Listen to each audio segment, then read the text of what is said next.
আসসালামু আলাইকুম বন্ধুরা, সবাইকে শুভেচ্ছা জানাচ্ছি। আমি কুলাউড়া প্রীতিম পাশা নবাববাড়ি থেকে। আর এই নবাববাড়িতে আসার আমার মূলত একটি বিশেষ কারণ হচ্ছে এই যে মসজিদ দেখতে পাচ্ছেন, এখানে আপনার শিয়া এবং সুন্নি সম্প্রদায়ের মানুষরা নামাজ আদায় করে।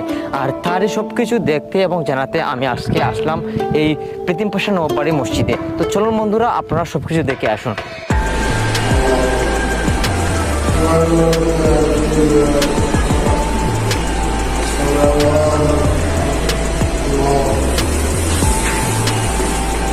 শিয়াদের মসজিদে আপনারা সুন্নিরা নামাজ আদায় করেন, আপনাদের কি কোনো সমস্যা হয় না? না, কোনো সমস্যা নেই।